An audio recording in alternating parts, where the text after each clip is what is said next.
Hey guys, welcome to the channel. If you want to start using Lingq to improve your reading and listening comprehension in a foreign language, but you don't know where to start, you found the right video. Los geht's! My name is Dustin. I'm an IT project manager from Germany, and on this channel we create content that helps us to be more productive, to learn new things, especially languages, and to live a happier and more fulfilling life. Today we will talk about how to learn a foreign language from scratch by using Lingq. It's in my opinion the best language learning app out there, and if you haven't seen the first video yet where I review this app, please make sure to do so.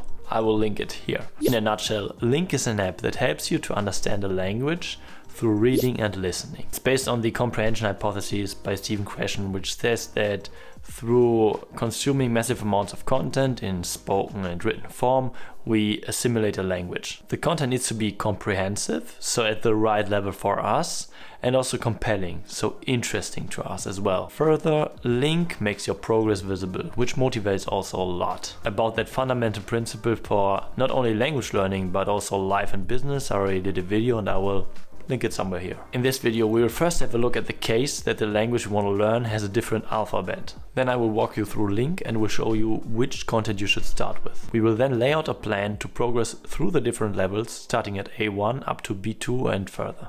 Last but not least, we will talk about habits and routines, which are crucial for your success in language learning but also in life. So, how to learn a language with a different alphabet.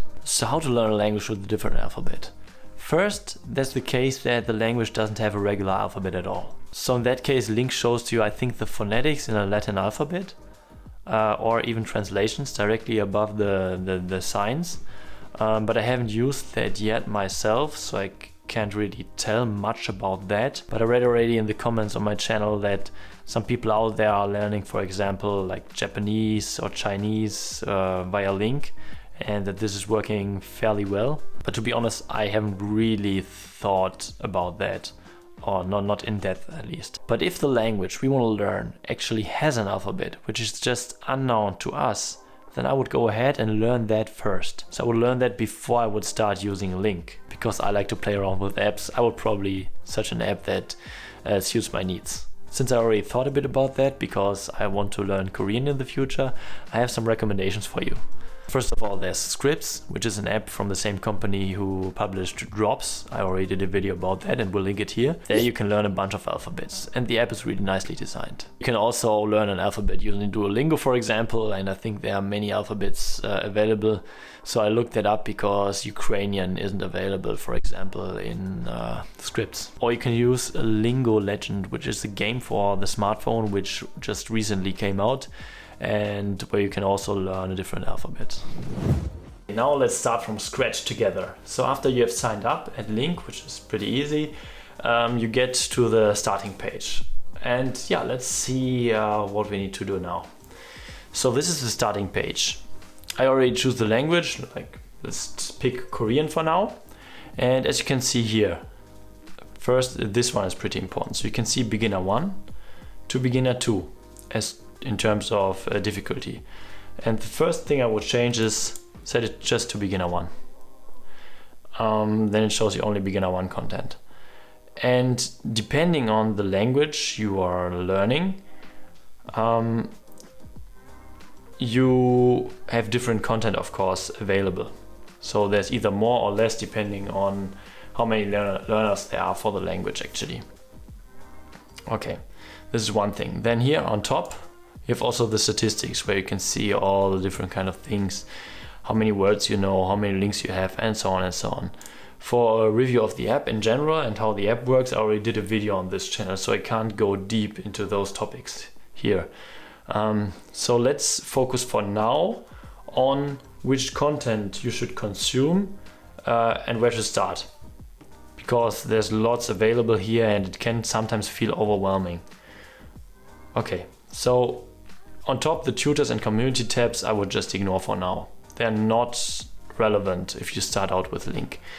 So you just need to concentrate on the content. On the top, you have the getting started part. This shows you a course which is about how to use Lingq and what are the principles behind that. In general, a good course because you get get a nice overview, but it's not as good for starters in a foreign language, I'd say. It's good to get to know Lingq, but it's not good to start with the language itself. So for now I would spare them. And I would scroll down, and then you will find guided courses. And this is not available in every language, but in all the bigger ones, or all the ones that have lots of language learners. So in Korean you can find that. And I would definitely focus on using those guided courses for now. So we start with beginner 1. This is really useful. And now the question is, which one of those should you start with? I would say they are all pretty suitable to start with. The greetings and goodbyes, they are available for many different languages, and yeah, those are not too bad. You can tell the complexity by looking at the number of new words. So there are 8 lessons with 123 new words. That's not too much, that's fine. So we could start using them. So you can click on it and then you see the different lessons. Those are also made by the Lingq team themselves. And then you would just click on one and you would do it like I already explained in my app review video. So you click on it and then you create links and you work through, and yeah, as usual. So, okay. Now we know what we need to start with in terms of content.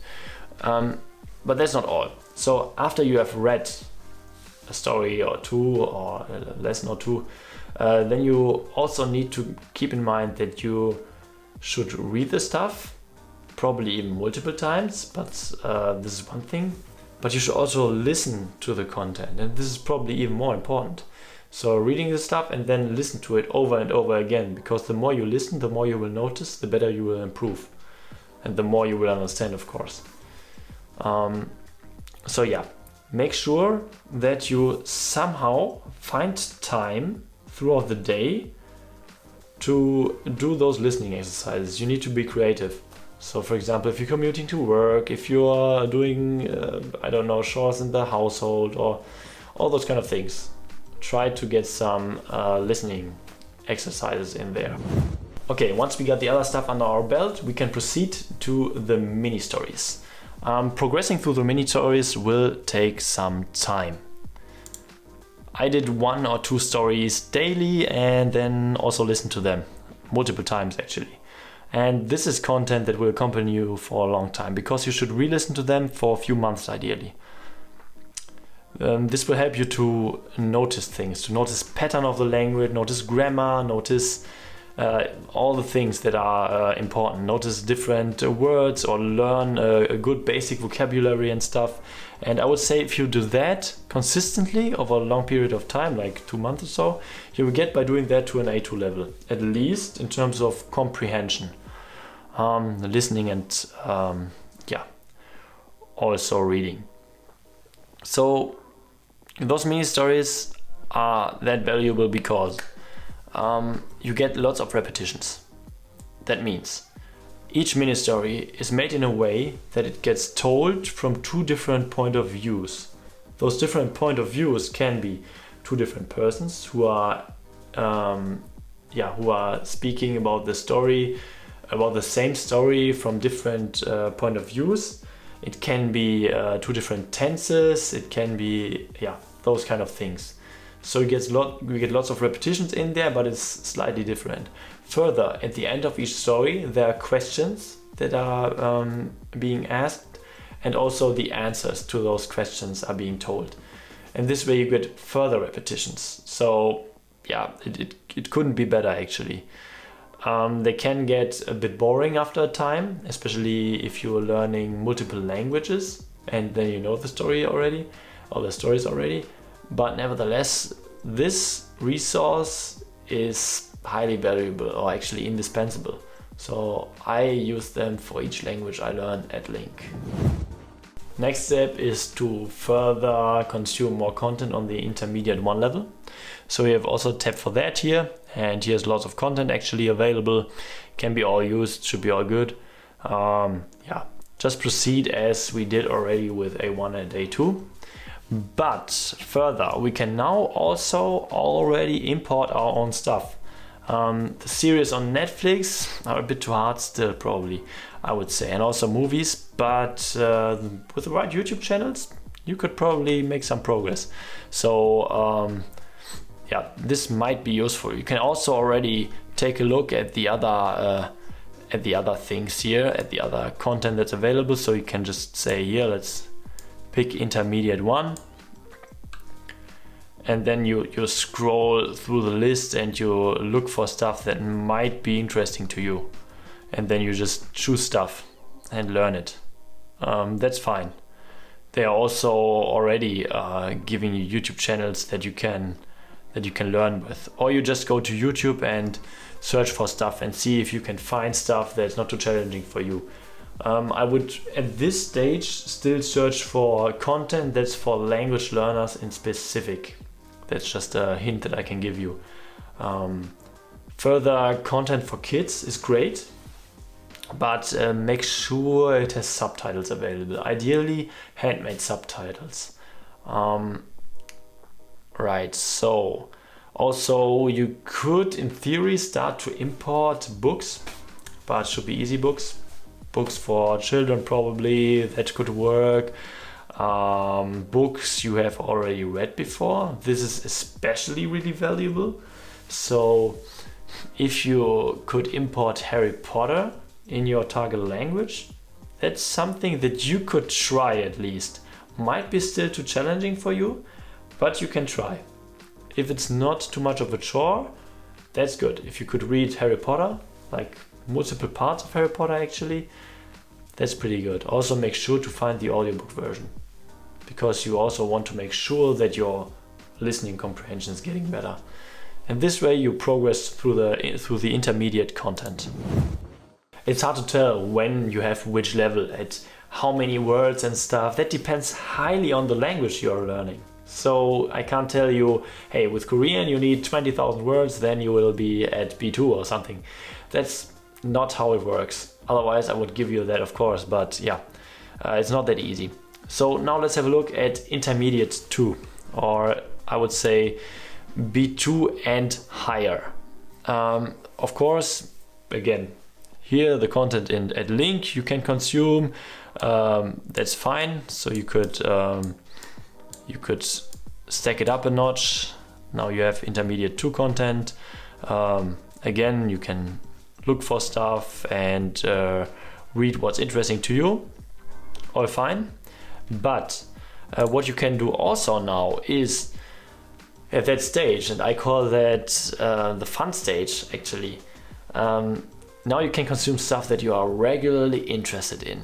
So as mentioned, search at Lingq for interesting stuff, but you import also YouTube videos from channels made for native speakers. Find specific channels where you can consume all the content, where you can get accustomed to the speech or to the voice of one specific person. This will facilitate your learning as well. Import Netflix movies and series, and whatever is pleasing you. Import books that you haven't read before, probably even at a higher stage. You could, in theory, import even classics, but yeah, classics are often a bit difficult because of the time forms and stuff, so they are not written in a way like we speak today. So that's just a short disclaimer. But yeah, and then you would just progress through the content. Important is that you do it daily. Each day a bit. That goes a long way. Not one day a lot, but each day a bit. That's important. And then you will definitely get there just by using Lingq, and I can promise that to you. But you need to stick to your routine. And talking of routines, that's the next point. Last but not least, habits and routines. Learning a language is a marathon and not a sprint. And like most of the meaningful things in life, it takes time and perseverance over a longer period of time actually. So we need to come up with a method that ensures that we can do our language learning over a longer period of time on a daily basis. It means we need to integrate it into our day by using habits and routines. Ask yourself, do I have already a language learning routine or something similar where I can stack it onto? Because habit stacking is really useful. Or if not, then we should probably build one. If you have a very structured day, you could probably always learn at the same time, for example. Or you could learn after breakfast or after lunch or whatever. Or you could do some learning while you're doing a Pomodoro break from work, like 5 minutes drops here and there, and yeah, those kind of things. What I just want to say is it has to be specific for you, for your day, because yeah, everybody has a different schedule and there's not one recipe for all. If you're interested in that and in habit formation and those kind of things, I can highly recommend to read Atomic Habits by James Clear. So plan ahead. Try to think further. Will I be able to sustain that habit for a week, for a month, for a year? That should be your question. Can I endure that over the long period of time? It's better to do a bit each day instead of a lot one day and then a week of nothing actually. So be consistent. So the conclusion is, this app alone won't get you to speak fluently, but it will get you to understand the language. If you use it over a longer period of time consistently, you will even be able to really reach a higher level of understanding. Further, as important as it is to have the right tools at hand to learn a language, it's as important, probably even more important, to have the right habits and routines in place to be able to do the stuff over the long run. The meaningful things in life take time, and that's okay. If you like this video and if you want me to make more videos like this where I explain how Lingq works, or probably even about where to find content for specific languages, just let me know in the comments. I'll also link one of my previous videos where I show where you can actually find good content for Lingq.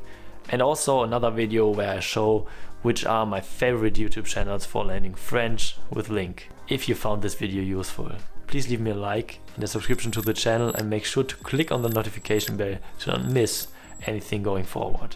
Thank you very much for watching, and see you the next time.